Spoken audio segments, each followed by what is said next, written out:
Assalamualaikum warahmatullahi wabarakatuh. Selamat siang teman-teman. Kami dari kelompok 3 akan mempresentasikan hasil diskusi kami yang berjudul Pemikiran Ekonomi pada Masa Abbasiyah dan Refleksinya terhadap Ekonomi Islam saat ini. Perkenalkan anggota kelompok kami yang pertama, Laila Amelia, yang kedua, Sabila Alhamdiyina Kamila, dan saya sendiri Meli Merdiana.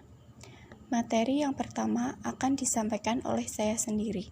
Materi yang pertama adalah peradaban perekonomian ekonomi Islam pada masa Bani Abbasiyah. Pendiri dari dinasti ini adalah keturunan Al-Abbas, paman Nabi Muhammad SAW, di mana pola pemerintahan yang diterapkan pada masa dinasti Abbasiyah berbeda-beda sesuai dengan perubahan politik, sosial, dan budaya. Pada zaman Bani Abbasiyah terdapat istilah jibis yang merupakan suatu profesi penukaran uang. Pada zaman itu mulai diperkenalkan uang jenis bar yang disebut fulus yang terbuat dari tembaga. Sebelumnya uang yang digunakan adalah dinar terbuat dari emas dan dirham terbuat dari perak. Di zaman itu, jibis tidak saja melakukan penukaran uang, namun juga menerima penitipan dana, peminjaman uang, dan jasa pengiriman uang. Saya Laila Amelia, NIM 4120096, akan melanjutkan materi mengenai kebijakan pada masa dinasti Abbasiyah dan perkembangan pemikiran ekonomi para khalifah, fuqaha, dan ulama pada masa dinasti Abbasiyah. Kebijakan pada masa dinasti Abbasiyah. 1. Perdagangan dan industri. Segala usaha ditempuh untuk mempermudah perdagangan seperti 1. Dibangun sumur dan tempat-tempat istirahat di jalan-jalan yang dilewati khalifah dagang. 2. Dibangun armada-armada dagang.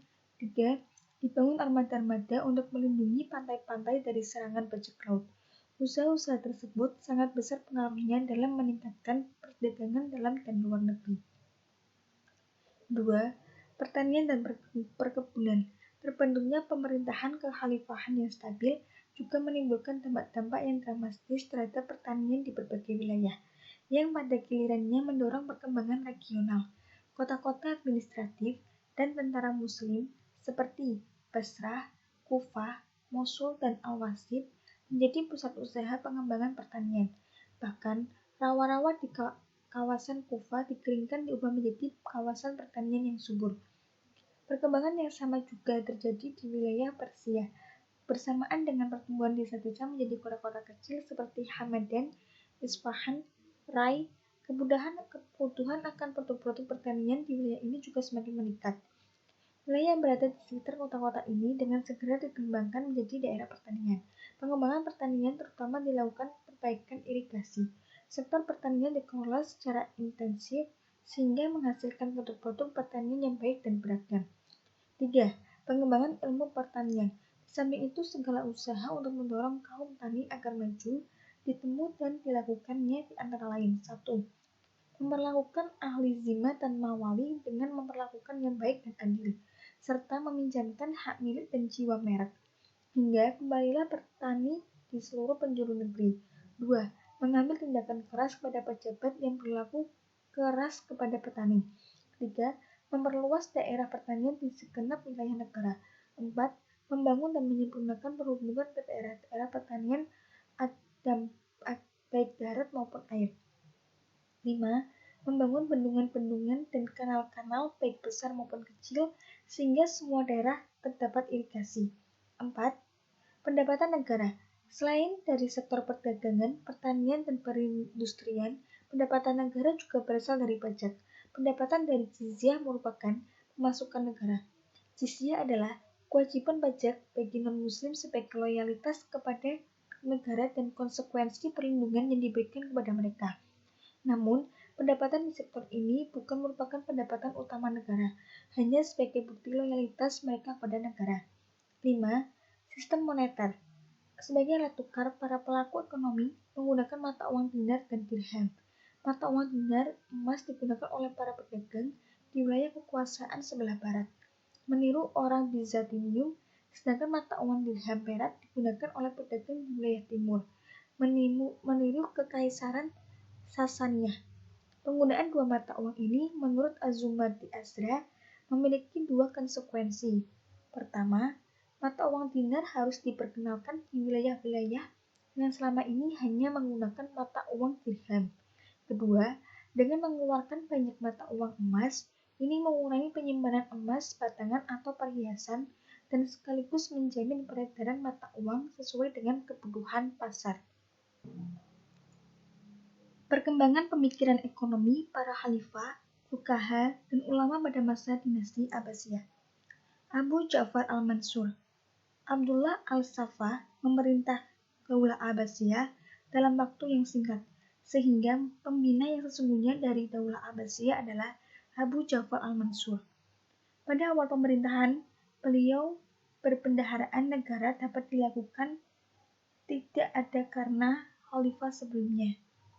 Al-Saffah banyak menggunakan dana Baitul Mal untuk diberikan kepada para sahabat dan tentara. Hal tersebut mendorong Khalifah Al-Mansur untuk bersikap lebih keras dalam peneguhan kedudukan keuangan negara. Dalam zaman permulaan Daulah Abbasiyah, bendaharaan negara berlimpah. Uang masuk lebih banyak daripada uang keluar. Khalifah Mansur telah benar-benar meletakkan dasar-dasar yang sangat kuat bagi ekonomi dan keuangan negara. Keutamaan Mansur dalam menguatkan dasar Daulah Abbasiyah adalah dengan ketajaman pikiran, disiplin, dan adil. Saya Sabella Al-Mahdina Kamila, NIM 4120116, akan melanjutkan pemaparan materi mengenai perkembangan pemikiran ekonomi para khalifah, fuqaha, dan ulama pada masa dinasti Abbasiyah. Yang kedua ada Harun al-Rasyid. Popularitas Daulah Abbasiyah mencapai puncaknya di zaman Khalifah Harun al-Rasyid dan putranya Al-Ma'mun. Kesejahteraan sosial, kesehatan, pendidikan, ilmu pengetahuan, kebudayaan, serta kesusastraan berada pada zaman keemasannya. Ketika tampuk pemerintahan dikuasai oleh Khalifah Harun al-Rasyid, pertumbuhan ekonomi berkembang dengan pesat dan kemakmuran Daulah Abbasiyah mencapai puncaknya. Ia membentuk Baitul Mal untuk mengurus keuangan negara dengan menunjuk seorang wazir yang mengepalai beberapa diwan. Baitul Mal dialokasikan untuk riset ilmiah dan penerjemahan buku Yunani. Dan di samping untuk biaya pertahanan dan anggaran rutin pegawai, pendapatan tersebut juga dialokasikan untuk membiayai para tahanan dalam hal penyediaan barang makanan dan pakaian musim panas dan musim dingin. Selain itu, Khalifah Harun juga sangat memperhatikan masalah pajak. Ia menunjuk Abu Yusuf untuk menyusun sebuah kitab pedoman mengenai keuangan syariah. Untuk itu, Imam Abu Yusuf menyusun sebuah kitab yang diberi judul Kitab Al-Qoharoj.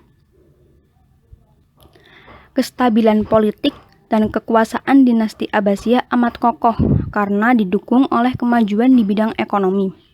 Kota Baghdad menjadi ramai oleh lalu lintas perdagangan antar negara. Wilayah yang amat luas menjadi faktor yang amat penting dari bentuk pemikiran ekonomi.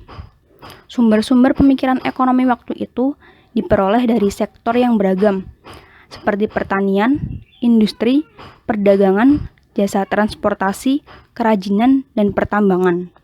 Sekian pemaparan dari kelompok 3, kurang dan lebihnya mohon maaf. Wassalamualaikum warahmatullahi wabarakatuh.